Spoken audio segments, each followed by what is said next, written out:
Hey y'all, how's everybody doing on this rainy Wednesday evening? Happy hump day to ya.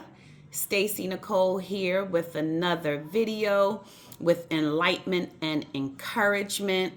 I am back to discuss where we left off in the last video, talking about characteristics of the covert narcissist. As promised, I said I was going to come back with another video to specifically share some of what I have learned about covert narcissism. And I know firsthand because I was married to a covert narcissist for 13 years. So I dealt with narcissistic abuse firsthand.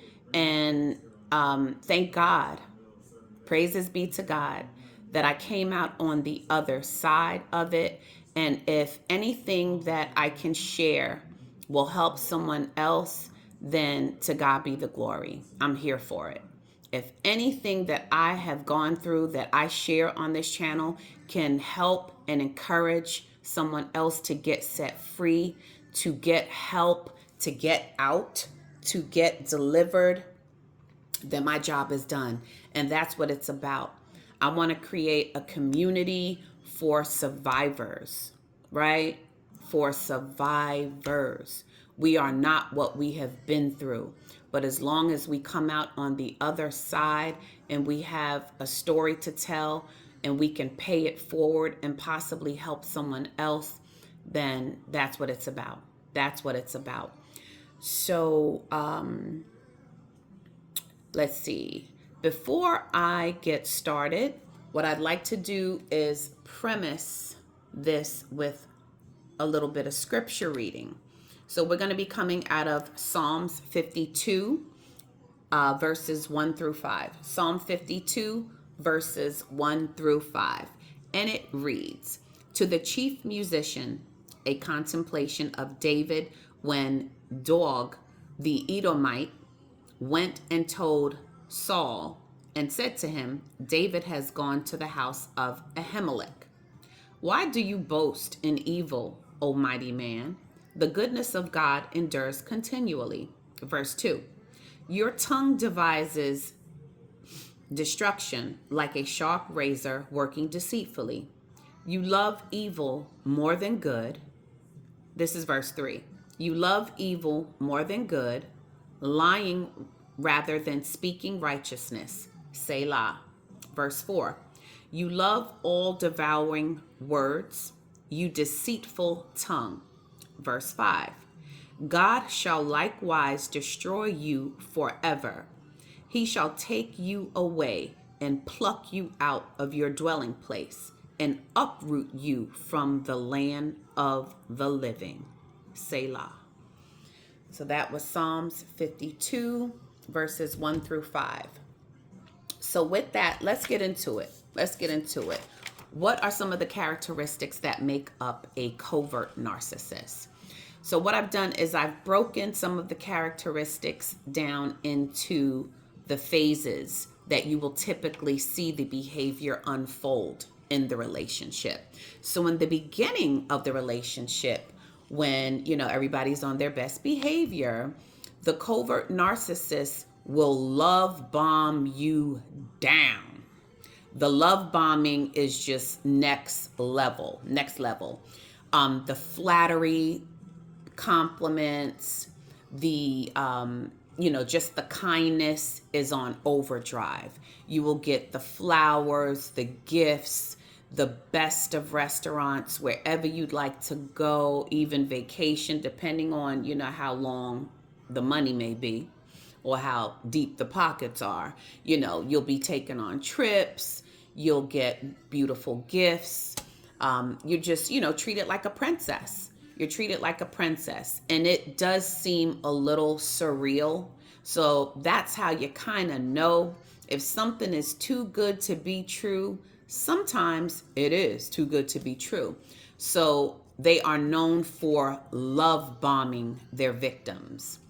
The second thing you will see is they mirror your personality. And what mirroring means is let's say if you're a person that loves music, you love to go to concerts, you love to travel, you love to do festivals, everything that you like, they like. Oh, you love music? I love music. You love to go to concerts? What a coincidence. I love to go to concerts. You like to travel? I love to travel. You like everything you like, they like. They're empty vessels, so they have to pretend to have personality, so they mirror whatever you like, they typically pretend to like, so that can build the connection, right? That builds connection and intimacy. Another thing you will see, they will come off as very non-confrontational, and some of them are very non-confrontational, and more because they're typically cowards than anything, but they're very non-confrontational. They will avoid confrontation at all costs, which means that they let a lot of things go. And if you're a woman and you're dating dating or getting to know a man that's a covert narcissist, he will come off as a little cowardly because he is very non-confrontational. So you can be in a situation where you may feel disrespected by someone else, or have been blatantly disrespected by someone else that they know, family member, a stranger, anyone. And being that they are so non-confrontational, they will let things go where they should have stepped up to the plate and defended your honor. And because they're cowards and because they are non-confrontational, that is, what they do. They will just let it go and then make excuses as to why they let it go. And they also appear to be very easygoing, very easygoing. So once you get into the second phase, you will see very passive aggressive behavior. You will see them avoid things. They are masters at avoidance. They will avoid anything that may need to be dealt with, anything that's of a serious nature. See, they're very surface level people. They are very surface level. They have no depth to their personalities. And like I said, and I hate to keep saying it, but it's true, they are very empty vessels. So the fact that they are empty and they typically don't have any depth to their personality and to their, no substance to their personality. So they will avoid, I am so sorry, but something, I don't know if I have, okay, I did have a piece of lint. Okay.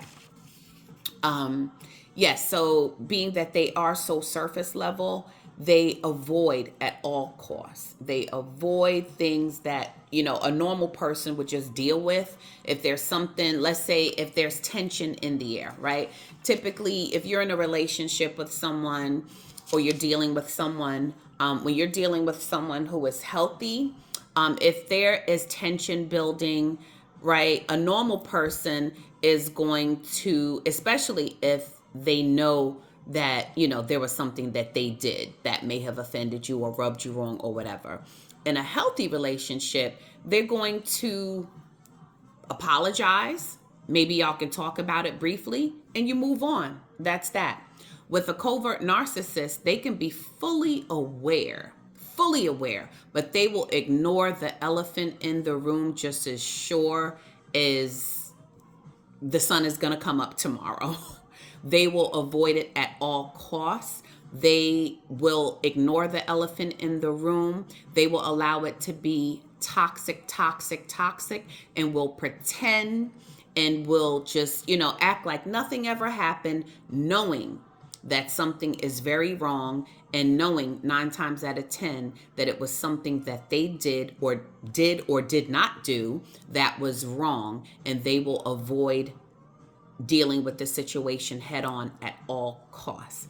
And that leads into the next item, which is the lack of accountability. They are never accountable for anything they do. They deflect, they deny, and they will lack accountability at all costs.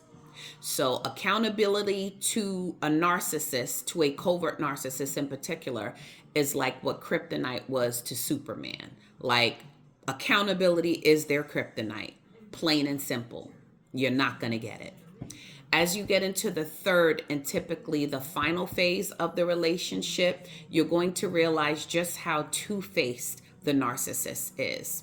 They are they have no loyalty. They are loyal to no one but themselves. They pretend to have integrity. They pretend to be a nice person, but instead of actually being a good person, they're more concerned with their image and looking and appearing like they are a good person that operates in integrity. But when it comes down to it, they are very two-faced, and they, like to stir the pot, and they triangulate. But we can get into that in another video. The triangulation and the flying monkeys, the rabbit hole with these birds runs really, really deep. But they're very two-faced. You will notice that they will start to devalue you, and that kind of runs in line with the two-facedness. Once they see that you're on to them, they will most definitely be smearing you and talking about you behind your back to their family and friends, aka flying monkeys, the flying monkeys. So they are two-faced. They will devalue you. They will smear you behind your back. They are extremely deceitful. Very, very, very deceitful. And they lie to your face with ease. No, they will not crack a smile. They will not flinch. They will be telling you a bold-faced lie with a straight face. So they are very, very, and I'm not going to say they're good at lying, because typically you can tell when they're lying, but they will lie and play in your face with a straight face. And they love the almighty gaslight. They will do something, and when you call them out on it or you react, they will gaslight you. They will make you question your reality. They will make you feel like you're crazy, like you didn't see what you saw or hear what you heard. Oh, no, I didn't say that. I didn't do that. No. They are master manipulators, and they love to gaslight you and make you question your reality. And what that does is that does confuse you sometimes, because they're so good at what they do. Sometimes they do make you question your reality. Like, am I tripping? Did I see that? Did he say that? Did she say that? So they are really, really good at the almighty gaslight. And then, drum roll, once it's all said and done and they realize that you're on to them, then comes the discard. They will discard you when they think that you're going to break it off with them. And that can go either way sometimes, because more often than not, you will need to break it off with the narcissist. A lot of times the narcissist will not leave you unless they know that you are completely onto them, and 9 times out of 10 there's no turning back. Then they will try to discard you before you discard them, because they're very petty and immature, and they don't want to give you the satisfaction of the discard. So some of them, and I'll say it's 50-50, some of them will try to discard you before you break it off with them. But with the covert narcissist, typically they will not leave the relationship. They will not break off the relationship, because they're cowards, and they want to be able to say to people, oh, well, I tried to make it work. I tried. She didn't, give it a shot. She broke it off. She filed for divorce, whatever the case is. But yeah, typically the covert narcissist will push you to the point where you have no choice but to leave the relationship to keep your dignity and to keep your sanity. And they like to be able to tell the story in their version to basically say that you walked away. So hopefully those characteristics have helped someone identify some of the things that they're seeing in a relationship that that you may not have been certain about. But if you heard something here that sounds, like something that you've been going through, I would urge you to, do your own research. You can read up on it, depending on just, how how deep you are in the situation, you may want to talk to a therapist, because this can really, really break you down mentally. And that's what the enemy wants to do. They want to break you down mentally and destroy you. That's what the game is for them, to break you, and then move on to the new supply, move on to their next victim. So with that, guys, I'm going to end this video here. If you have any questions, or if you have anything you want to share, let's get the conversation going in the comments. Drop down in the comments and let me know, if anything you heard here is something that you've seen, or something that you've experienced, or anyone that you know that may have experienced it. Let's talk about it in the comments. And also hit the like button and share the video with anyone that you think it may be able to encourage or help. I love you guys, and until next time, y'all be blessed.